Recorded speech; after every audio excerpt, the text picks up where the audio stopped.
click this one second. So one of the things that we were just talking last night, and if y'all know Rodney, you know that he's a coach, like just a coach at heart anyway, and big Nick Saban fan as well. And so we've been watching all this stuff together and like talking about it. And he was just saying so much good stuff to me last night. I was like, you've got to come on. I'm like, just come on and just tell them what you're telling me because it is so good. He literally helped me and Nicole the other day with a really good message too. I was like, oh my gosh, like you're killing it. But just to kind of preface it too, and I've not done a very good job of this, is that he's extremely successful outside of Plexus. And so that is also like he just has some business skill set that I feel like is super important for us to hear. So I really, really respect what he says, unless he says it in the wrong tone, and then I'm just like, get out of here. Get out of here with your bad self telling me what to do. All right, hit it, darling. Okay. Well, hey, everybody. Hope you're doing good. Alita said, come over here and kick some ass. So I said I would. Are y'all ready for that? Like, unmute and tell him you're ready for it. Because he's all we're like, ready. So sad. We're ready. Right. I'm relying on you. Bring it, Rodney. Let's go. In the Kick words of my ass. Emilio, On you today. Come I on. need it. I've been Is waiting to Dina get on my here? ass I don't kicked. see Dina. Okay, I don't see Dina. Okay. It's her birthday lunch. Yeah. Gotcha. Well, I'm going to clarify.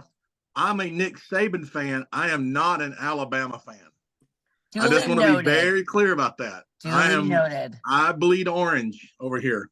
So yeah, Alita asked me last night.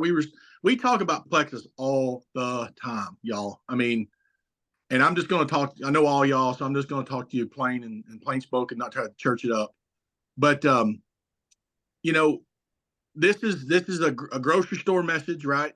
You know, take what you want from it, leave what you don't on the shelf. If it's like cauliflower buffalo wings and they repulse you like they do me, you just walk away from them. You don't have to buy them.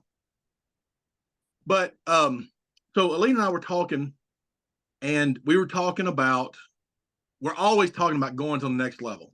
And we snuck out last night. We went and caught a movie, and we are just talking, having a good time. And I told Alita, I said, honey, I said, you're not an easy person to live with. And I know her well enough to know that before she got offended, I caught it. And I said, most people don't want to be challenged every day. Most people don't want to wake up in the morning and reach for that ribbon. They want a nice, easy, simple life. And it's one of those things I read a long time ago. It said, if you strive for simplicity, you'll never have it. If you strive for peace, you'll never have it. Because when that's your focus, you know, it seems like it never comes up. And so if you're trying to get away with not doing the work, that'll never happen. Work has to be done. And that evolved into, she's like, okay, yeah, I get that. I'm that person. You know, I'm going to be, I was like, honey, you know, before Plexus, when you were, you know, waiting for your immigration status and all that, I don't know how that works. She started a cottage industry out of her house and was teaching cheese classes and raising chickens and sell organic chickens and beef. I'm like, who does that? Like, who does that? Like, I guess what I'm saying is, like, she's not the person who lets moss grow in her shadow. You know what I mean? She's not going to be still long enough. And so I told her, I said, you know, when did you hit your wall? And she said, about 6 months in. I said, but what level? And she said, to senior Ruby. I said, so at 6 months in, Alita hit her wall at senior Ruby after 6 months. And I said, and she goes, I know, it took forever. And I said, are you listening to yourself? Are you listening to yourself? Most people, if they can go, I mean, I'm talking about your average Plexus person. If they could go silver in 6 months, they would be happy. They think they were killing it. Don't you agree? Like most people, and so we started talking about the barrier of skill versus the barrier of decision. And I said, you know, you came into this business with a certain amount of skill. No one knows how to build a network marketing business when they start. No one. You have to learn it. What your success depends on in the early days is your team that you have around you, your upline, your crossline, that, you know, the community we talk about. but also the skill level that you bring with you. Some people, maybe through their work, they're natural networkers or they're naturally good with people. Like they have an innate skill set that brings them and it carries them to a certain point. And I told Alita, I said, your dad taught you to build community. You have a God-given blessed voice to sing that people are attracted to you. You had a heartbreaking story. You had all these things in your favor. You came in as, I would call it, a blue chip recruit, if you want to flip it over to sports. Everybody know what that is, a blue chip recruit? That's in college, whenever a team is recruiting new athletes from high school up to their level, certain players are just better than everybody else, right? They're the same age. They're all 17, 18, 19-year-old kids, but some of them just are better. They're bigger, faster, stronger. They're better at their sport. They come in with more natural skill. Now I'm going to switch over to Nick Saban, okay? Because Nick Saban, he, in my opinion, is the greatest coach that ever lived. And the reason I say that is he did it in college, where it's a revolving door business of players coming in and out. Sound familiar? Like Plexus. It's a revolving door. People come and go. Alita and I, we were in a coaching thing one time, and the guy said, look, the team that takes you to Diamond will not be the team that keeps you at Diamond. And you need to understand that. Like, that's the nature of this business. You're not going to find 5 people and they're going to be your ride or dies for the rest of your life. A couple of them are going to go away. So Nick Saban, he would win championship after championship, sometimes back-to-back championships with entirely different quarterbacks, entirely different defenses. Because even though each player came into his system with a skill set, already as a freshman, his job was to take them from A level that they came in at, go through the process to when they get to be juniors and seniors, they are professional football players and they're ready to go to the next level. So what takes them from coming in and being skillful players to that next level of going pro? And I'm gonna parallel this with you coming in, getting your, signing up, getting your trial pack, getting started. That's your freshman year. Okay. Depending on your skill level, you might be like a Nicole and come in and just knock it out, and just take off guns blazing. All right. A blue chipper or a highly recruited player. You got some talent. Okay. What happens with those players when they go to Nick Saban is that skill set will only take them so far. They will hit a barrier. Most of these guys, maybe most of y'all know our son Rellin. He's a pretty talented athlete. And a coach of his one time, when he was, I want to think he was 7 or 8, he said, son, you always want to make sure you're not peaking. He's like, you want to be doing this. You want to constantly be developing your skills. He said, you want to peak when you're in college or, even beyond. Most players go out there, you have, little Cindy Lou who's playing soccer and she's killing it and she peaks at 6 years old. And that's as far as her skill level will take her.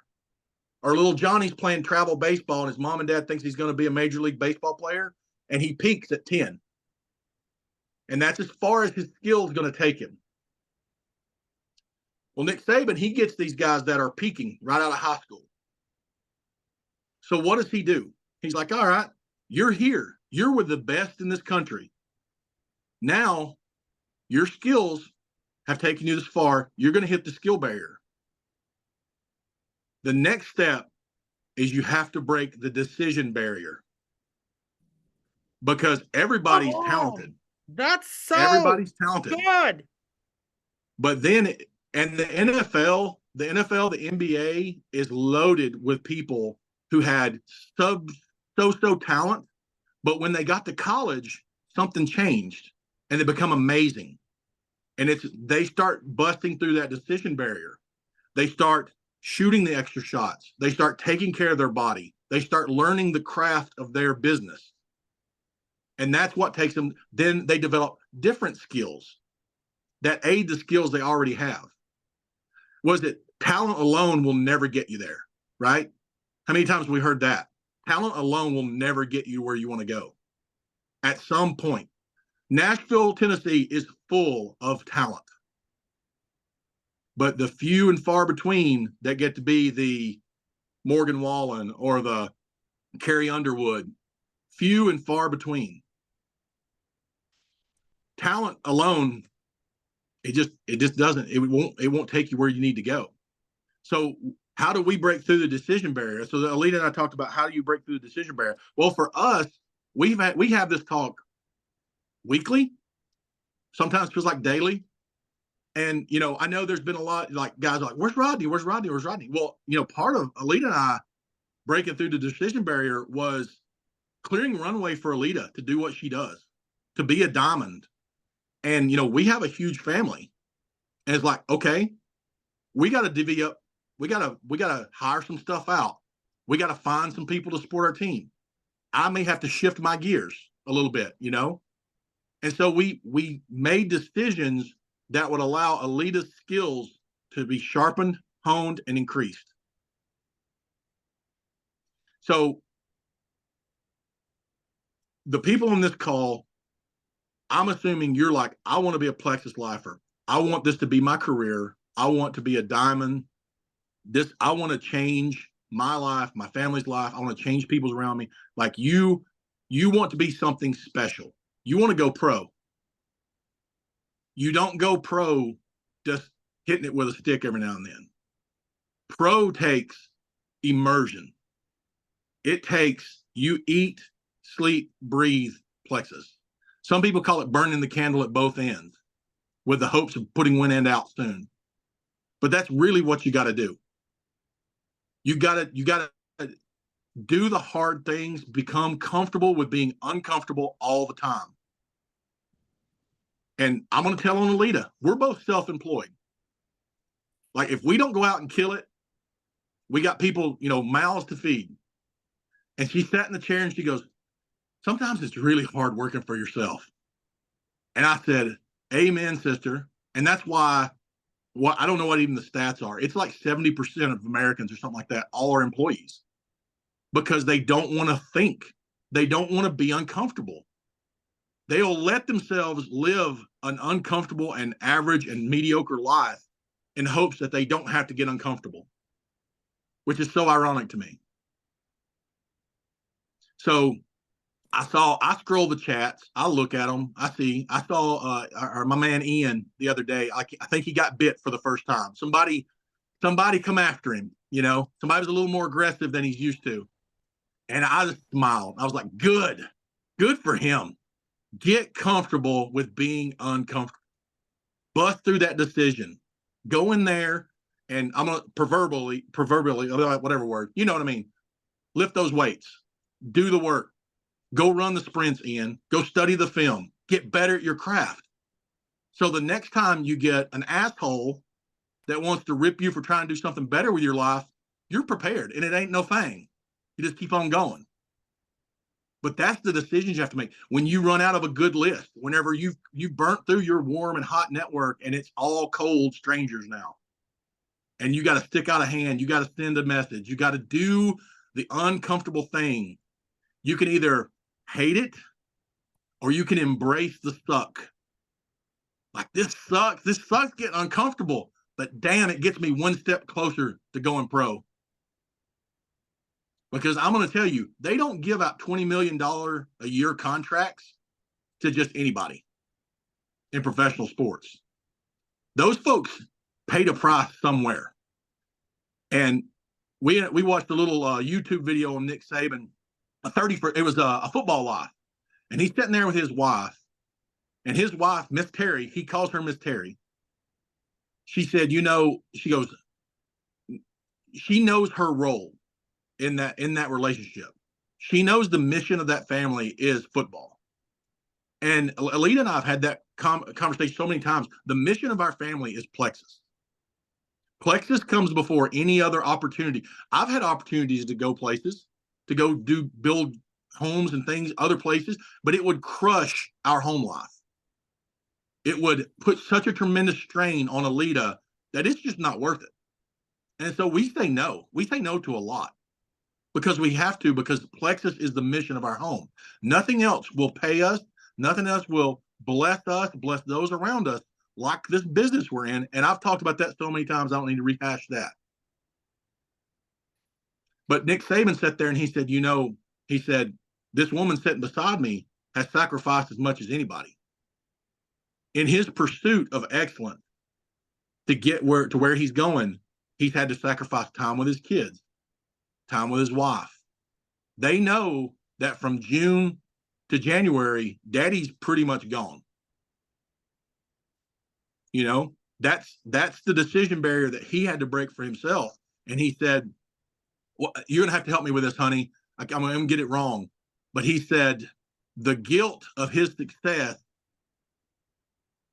what was it he said? The guilt of his success is basically the hurt that his success causes those around him.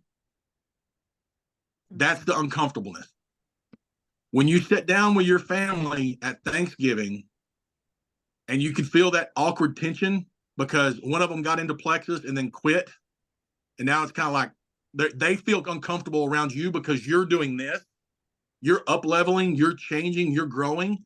That makes them feel uncomfortable. And that's a real thing. That's a real thing that we have to get comfortable with when you're up leveling.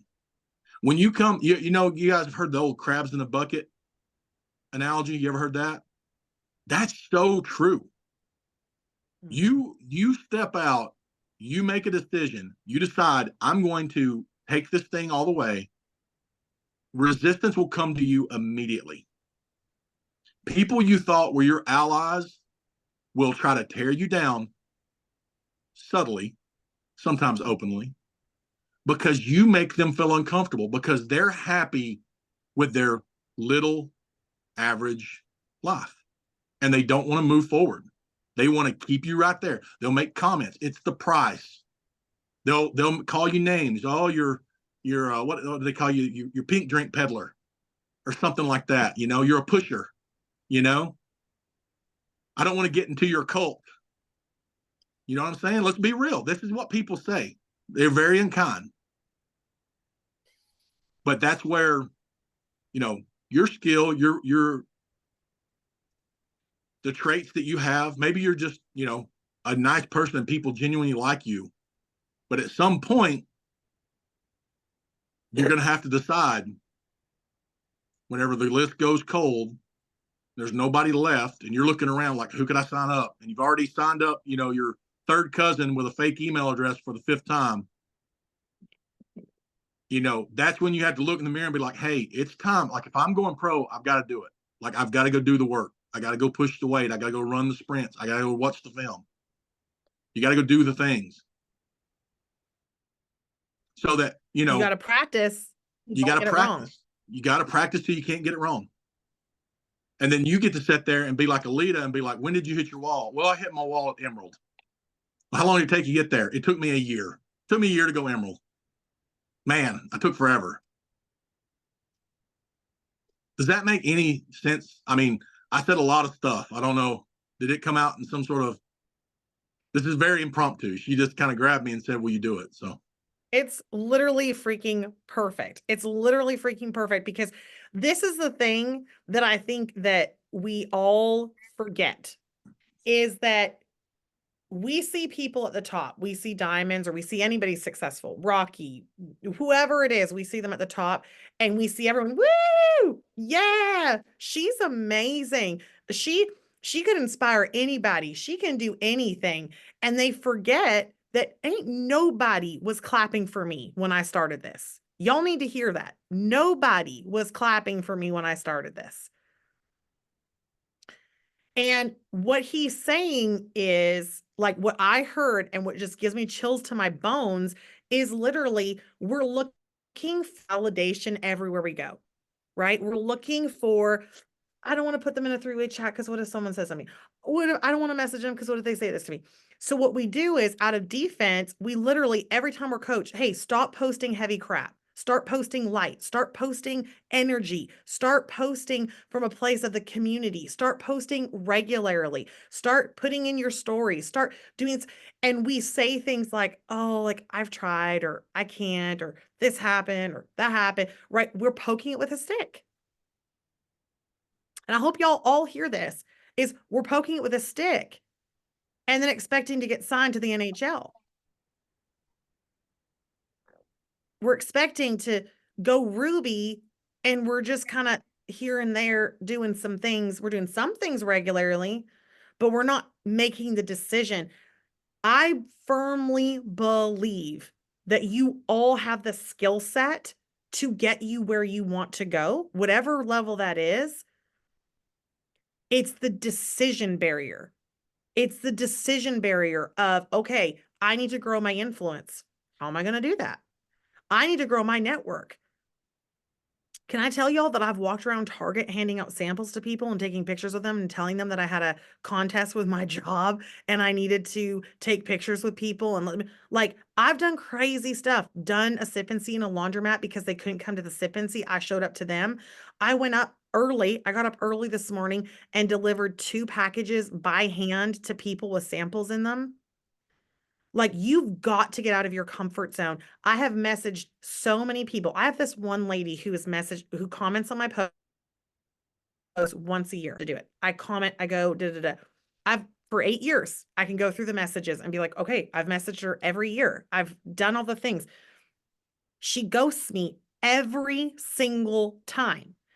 And what's crazy is the first couple times she ghosted me, I'd go back in and I'd follow up, doing a good job. And then I'd start to get in my head, and I can see it in the messages where I'd literally start to say things like, oh my gosh, well, like, you know, I'm so sorry, because she had like a website issue one time. I'm like, oh my gosh, I'm so sorry. And I'm like overthinking it. I could tell through the message. Like, I'm just like laying it on thick, like basically being like, oh my gosh, it's my fault you're not signing up. Oh, but and I'm like all this crazy stuff. And now I'm just like, literally like, let me know when you're interested. Because I'm an effing pro. And I'm going to follow up and I'm going to do a really, really good job. But you ghosting me isn't going to get to me. It's not going to bother me one bit. It's like, I'm going to keep on going. I'm going to keep on moving. So when I run out of people to message, I'm thinking, my question is not, well, I don't have anyone. I don't think that way. I literally think, okay, I need to start joining some clubs. I need to go into Facebook land and start joining some stuff. Like, you don't have to leave your house if you don't want to. You're in a beautiful time of the world where technology is your best friend. You can join things like that. You could start having sip and sees in your town's Mexican restaurant, and just who knows who will start showing up, right? You can be doing so many different things, but if you're sitting at home saying, I have no one to message and nothing's changing, then you need to change the way you're thinking. So today, Nicole and I had a quick chat and we talked about messaging every person. And I said, not the people that don't scare you. Those are your low-hanging fruit. I'm talking about the ones where you get queasy. And Cheryl's a diamond ambassador, and I'm going to tell on Cheryl for a second. Cheryl hates messaging people to this day. Like, we think we're big deals if we've messaged one person, okay? We don't like it. But here's the thing, is when you message the people you're afraid of, I'm not guaranteeing that they're going to sign up with you, but I am absolutely guaranteeing that you're becoming more of a professional and becoming more like a diamond every time you do that, and that eventually it's going to show up in your points. I guarantee it. I guarantee it. I bet you if I followed you around for 24 hours, I could identify immediately what you're lacking. Immediately. Does And your that strengths. feel comfortable? Yeah. One more thing I'd like to add, just building off that, honey, is, as we watch that documentary, the whole thing is about the process, right? And I know Alita's talked about that. And all over Alabama's facilities, it says, do your job, which is, what it means is perform your role. Do what you're supposed to do. Not some of the time, all the time. And do it till you can't get it wrong. And focus on that. Because honestly, diamond's too big. If you're out there saying, I'm going diamond, I'm going diamond, I'm going diamond, yeah, that's good self-talk, but you'll walk right past that person that could be the biggest thing ever happened to your business while you're focused on diamond and not focused on your role. Mhm. Your job every day as a Plexus ambassador is to grow your Plexus business by sampling, by connecting, by reaching out to people. And you focus on the process, the daily process, the daily steps every day. Have your big goal, but that's not your daily focus. Your daily focus is doing your job, doing it till you can't get it wrong. And it's just what Alita said. And then you look up one day and you're like, holy smokes, I'm on the cusp of greatness here. And all I did was a little bit every day. I did my role every day. Yes. And here's one thing I'm going to suggest to you guys. If you are feeling like I'm just having a hard time recruiting, I'm having a hard time moving my business forward, I want to just pitch this out here. Action is the cure to what ails you every single daggum time. Action. I want you all to message 5 people that absolutely terrify you, that you've been afraid to just straight up message. And I want you to say, yo, bitch, just joking. Don't say that. I want you to say, hey, oh my gosh. Okay. I have a massive dream. My dream is XYZ, to retire my husband, to whatever. I'm rapidly looking to double the size of my team. I am looking to move my business into the next level, and I'm looking for referrals. I'm looking for people who are extroverted, who are excited, who are introverted, whatever you're looking for, whatever you're looking for. And I want you to ask for a specific referral for someone to join your team. Most of them are going to come back to you and say what Nicole's sister-in-law said. What did your sister-in-law say to you, Nicole? Terrified to message. What did she say back to you? She just basically said, like, I'll keep my eyes and ears open, but most of the people I talk to are only people I work with. And I was like, okay, well, that person Most might people know are going to say somebody who that. knows somebody. Most people are going to say to you, I'll keep an ear out. Great. That's better than what I had going on 2 minutes ago. That's better than what I had going on 2 minutes ago. We have this idea that we prejudge people. We're like, well, they won't know anybody. They're going to do this. It's like, that doesn't matter. It also spreads the energy of decision making. I'm trusting the process. I'm making decisions every day that aren't just talking about my business. I'm working my business. And this is my biggest downfall. I love to talk about my business. I love to call Lisa and call Connie and call Cheryl and call Allie and Nicole and Rachel and Jane. I love to just like let's talk about the business. Let's talk about what we're doing. Woo! Like, I love it. Why? Because I'm comfortable there. It's not scary. Lisa doesn't scare me, right? Like, I love talking about the business. You know what does scare me is going and sending messages to people that that intimidate me. What does scare me is doing a sip and see. I literally did a sip and see 2 weeks ago with Lisa and had to have her start it because I got nervous. I was like, I'm scared. I don't know what to say. And I was able to come around. It's like, you're going to do things that make you uncomfortable, and uncomfortable feels wrong. Uncomfortable feels like you're doing something like it makes you feel shifty in your body. Like, you're like, oh, like, I don't like this feeling. I don't like this feeling. It's not going to be all butterflies and roses. And if you're not doing something that makes you feel like that, chances are your business isn't where you want it to be.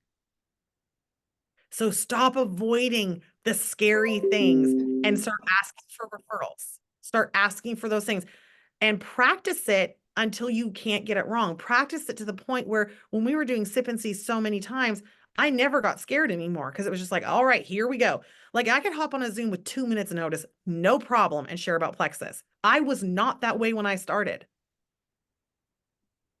You got to practice it until you can't get it wrong. Stop talking about your business. Stop talking about leadership. Stop talking about all these things until your business is in a place where you are just absolutely killing it.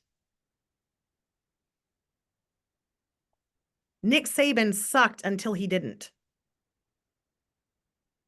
Right? I'm going to suck at social media until I don't. So get out. I love that what was the exact thing you said? The skill, I wrote it in here. The barrier of the skill or the decision. It's like when you hit that wall, is it really because you lack the skill? Or is it because you're lacking the decision to get out there?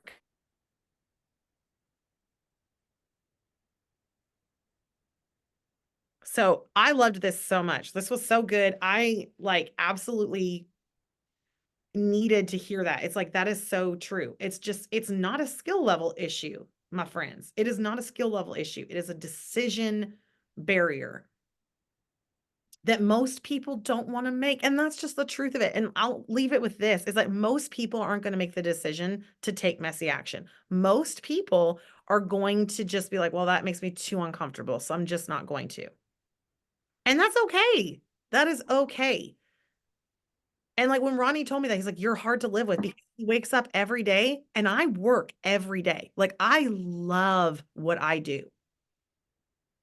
I love it more than not doing it. I don't know how to explain it. It's like, I love it. I can't imagine my life without it. I love it so much. I love helping people. I love seeing people win. I love being there in the trenches when people are struggling. I love it when somebody finds somebody who just has that spark. Like I love it all. I love it all. And I know that that's intimidating to a lot of people. It's like, oh my gosh, I can't do what you do, so I'm not going to. It's like, but I'm looking for the people who can do what I do. I'm looking for the people who want to do what I do because it doesn't consume my whole entire life. But there are seasons of my business, like football, where it's like, this is my focus and this is my heart and this is my passion and this is where I am. And it's making that decision to just drive through to get to that place of absolute success. And so picture in your mind, what does that do for you to get there?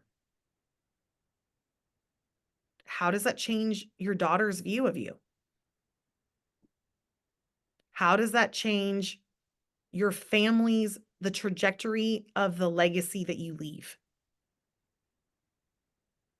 How does that change? By making the decision to not continue to do what you're doing, but up level your decision barrier.